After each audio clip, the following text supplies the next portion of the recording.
the bead, the hexagon, and the golden disc. Now, I'm going to have the computer read for me, which I've been doing. I type it out, some copy paste here and things like that. I try to make sure I put, who gets the credit, where I retrieve the information from. But then anything you hear that says AK, or it just doesn't sound like it is taken from the text, it's added in the interjections, that's by me. Um, Here we go. And I'll be cutting in every now and again. Just a moment. Here we go. Scientists create simple synthetic cell that grows and divides normally. By National Institute of Standards and Technology. Interjections by AK. 5 years ago, scientists created a single-celled synthetic organism that, with only 473 genes, was the simplest living cell ever known. However, this bacteria-like organism behaved strangely when growing and dividing, producing cells with wildly different shapes and sizes. AK at a growth rate of thousands of cells within an 8-hour span during recording of its first birth. Sounds out of control to me. We do know that when a new element such as bacterium-like viral-like beings invade the ecosystem, an automatic depopulation happens. AK. Now, scientists have identified 7 genes that can be added to tame the cell's unruly nature, causing them to neatly divide into uniform orbs. This achievement, a collaboration between the J. Craig Venter Institute, JCVI, the National Institute of Standards and Technology, NIST, and the Massachusetts Institute of Technology, MIT, Center for Bits and Atoms, is described in the journal Cell. Identifying these genes is an important step toward engineering synthetic cells that do useful things. Such cells could act as small factories that produce drugs, foods, and fuels, detect disease and produce drugs to treat it while living inside the body, and function as tiny computers. And function coexistently with tiny computers such as your phone AK. Okay, so these cells were created, and the growth rate, which was 5 years ago, within an hour, billions of cells are reproduced. So the cells that they created, this JCV1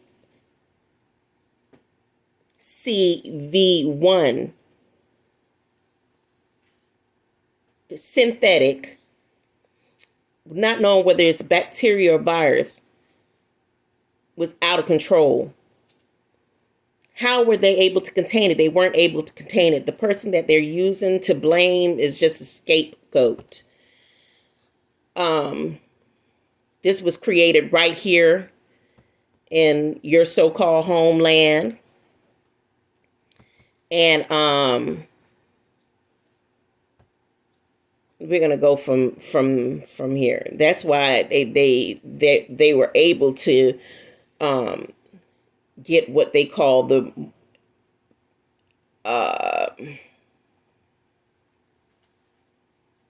antidote, so called, because they created it here. It's just a bunch of bull, but there's a reason why I see JCV1 as the ancestor of COVID. And then the connection of JVC, like lit up JCV, lit up JVC in my head. So again, this is just the way I see it and want to see. Well, yeah, I want to see it because I know it's truth, you know. Here we go. But to design and build a cell that does exactly what you want it to do, it helps to have a list of essential parts and know how they fit together. We want to understand the fundamental design rules of life, said Elizabeth Strakowski, a co-author on the study and leader of NIST's cellular engineering group. If this cell can help us to discover and understand those rules, then we're off to the races. See how they think? if this cell can help us to discover and understand those rules, what rules? The fundamental design rules of life. We don't have that already. That wasn't already designed in our original state. Yeah, okay. And back to, I wanted to go back to the paragraph where it says such cells could act as small factories and produce drugs, foods, and fuel. So they've been experimenting on creating this synthetic cell. They say 5 years in this document. We know it's been past 5 years because Dr. Malachi Z. York pronounced it way back. So, they've already been working on this. As a matter of fact, I remember the information about cell division and the synthetic cells in the Millennium Book, which was out before the year 2000. So that's how long they've been working on creating the synthetic cell, which actually spun out of control 5 years ago. And now, back to this. Here we go. Let her keep talking.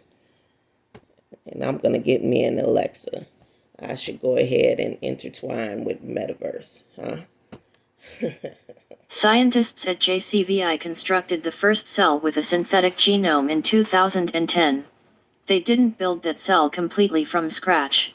Instead, they started with cells from a very simple type of bacteria called a mycoplasma. They destroyed the DNA in those cells and replaced it with DNA that was designed on a computer and synthesized in a lab. This was the first organism in the history of life on Earth to have an entirely synthetic genome. They called it JCVI Syn 1.0. Since then, scientists have been working to strip that organism down to its minimum genetic components. The super simple cell they created 5 years ago, dubbed JCVI Syn 3.0, was perhaps too minimalist. The researchers have now added 19 genes back to this cell, including the 7 needed for normal cell division, to create the new variant, JCVI Syn 3A. This variant has fewer than 500 genes. To put that number in perspective, the E. coli bacteria that live in your gut have about 4,000 genes. A human cell has around 30,000. We want to understand the fundamental design rules of life. If this cell can help us to discover and understand those rules, then we're off to the races. Elizabeth Strykalski, a co-author on the study and leader of NIST's cellular engineering group. Identifying those 7 additional genes took years of painstaking effort by JCVI's synthetic biology group, led by co-author John Glass. Co-lead author and JCVI scientist Lja Sun constructed dozens of variant strains by systematically adding and removing genes. She and the other researchers would then observe how those genetic changes affected cell growth and division. NIST's role was to measure the resulting changes under a microscope. This was a challenge because the cells had to be alive for observation. Using powerful microscopes to observe dead cells is relatively easy. Imaging live cells is much harder. Holding these cells in place under a microscope was particularly difficult because they are so small and delicate. 100 or more would fit inside a single E. coli bacterium. Tiny forces can tear them apart. To solve this problem, Strykalski and MIT co-authors James Pelletier, Andreas Mershin and Neil Gershenfeld designed a microfluidic chemostat, a sort of mini aquarium where the cells could be kept fed and happy under a light microscope. The result was stop-motion video that showed the synthetic cells growing and dividing. This video shows JCVI Syn 3.0 cells, the ones created 5 years ago, dividing into different shapes and sizes. Some of the cells form filaments. Others appear to not fully separate and line up like beads on a string. Despite the variety, all these cells are genetically identical. This video shows the new JCVI Syn 3A cells dividing into cells of more uniform shape, and as the JCVI cells move and divide as beads within a hexagon-shaped form. Okay, stop right there. Now, here's the connection of these cells turning into beads. I just wanted to expound a little bit on beads. Of almost every religion, you know, end up having some type of or form of beads.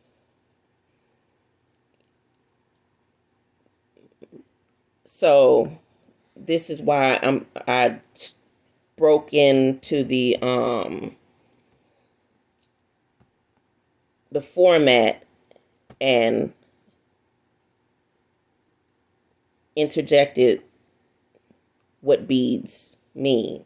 So um, the JVC1 cells move and divide as beads within a hexagon form shape. Here we go. The English word bead derives from the Old English noun bead, which means a prayer. The oldest image of a string of beads in a religious context and resembling a string of prayer beads is found on the fresco of the adherents, or worshippers, at the Zest 3 building of the prehistoric settlement of Akrotiri, Santorini, Thera, Greece. Wall paintings of Thera, dating from the 17th CBC, c. 1613 BC. The exact origins of prayer beads remain uncertain, but their earliest historical use probably traces to Hindu prayers in India. At one point in time the letters J, C, and V did not exist. There was a point where words did not exist. Hold But up. as I Let me continued put an reading AK on JVC, a that big one. red... That's me right there. AK. AK. And again, this is for my future ancient ones. I'm just sharing, hoping that this will be one of the walls that still exist in the metaverse. Ooh. Ooh. Here we go.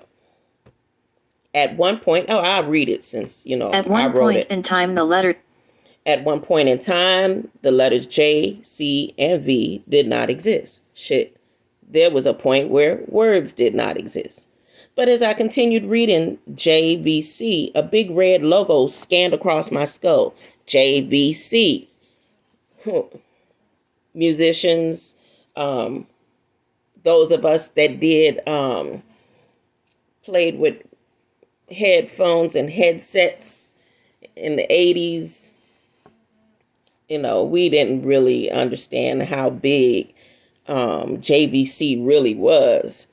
Like, I really didn't know. It's just coming to me right now. So let me let her keep talking for me, because again, I talk in circles. You got me going in circles. J, C, and V did not exist. There was a point where words did not exist. But as I continued reading JVC, a big red logo scanned across my skull. JVC.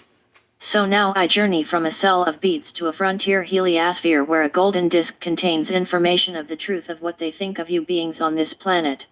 The disk has been retrieved. They didn't even give you an opportunity to choose how you, one source, would like to be represented. The reason for that? You have already chosen. Here comes the sun. Connection of JVC 1920s creation to World War II. JVC was founded in 1927 as the Victor Talking Machine Company of Japan, Limited, a subsidiary of the United States leading phonograph and record company, the Victor Talking Machine Company of Camden, New Jersey. In 1929, the Radio Corporation of America acquired the Victor Talking Machine Company, the purchase including Victor's Japan operations. In the early 1930s, JVC produced only phonographs and records. In 1932, after the RCA purchase, JVC began producing radios, and in 1939, Japan's first locally made television. In 1943, amidst the hostilities between Japan and the United States during World War II, JVC seceded from RCA Victor, retaining the Victor and his master's voice trademarks for use in Japan only. After the war, JVC resumed distribution of RCA Victor recordings in Japan until RCA established its own separate operations in Japan during the 1960s. Today, the record company in Japan is known as Victor Entertainment. Also, creator of Videosphere. Same company JVC helped send the golden... Hold up. Why I stuck Videosphere in there is the Videosphere is something you would have to look it up if you choose to. And that was cameoed in, I believe, Star Wars. I know for a fact in The Matrix. And the 2001 Odyssey, the Odyssey story. So, but JVC was creators of that. Now, JVC was also, had its part in World War II. People keep saying World War III when President Trump said this would be a World War VI. So, hey, on that, so they say, or whatever's really going on. But on the Videosphere, you can check that out. And JVC actually helped send this golden disc out on Voyager. Now they have the information for the first golden disc. They sent another disc on Voyager 2. What I have here that I'm going to decipher or go through is the first disc, which Jimmy Carter is one of the representatives, and then the at the time that this disc was sent, one of the most notorious minds for strategic war is the ambassador for the golden disc. They don't want you to believe in outer space. They want you to believe in flat earth. They want you to believe in global earth, marble earth, whatever it is they want you to believe in. They believe in something. The Roman Catholics, the Pope, because he had to actually get permission from the Pope to, and they had to take it up with the Pope on what goes on this disc to go out to represent this planet. Now it's been retrieved and they're getting signals back because also they gave them instructions on how to respond back. They've been in communication with these beings. Okay? Y'all want to think of the stories of the battles of heaven and the Star Wars, to a point where you only want to keep it in a fantastic or fantasia or fantasy series, when the people that you worship, their money, their diseases, their and everything else you love about those over you, they are actually sending millions and billions of dollars that can help reconstruct this plane. They're sending that into outer space. And they're getting signals, from these planets and beings out there now. And now they're scurrying. They have did their preparation for food, because even on the disc, one of the beings that said hello said, "Have you eaten yet? If you haven't, come on here." Eat what? You don't know what they eat. Eat what? I'm going to take a break because my granddaughter's standing there with the scissors and she's like, I need you to help me out with something. So I'm going to come back.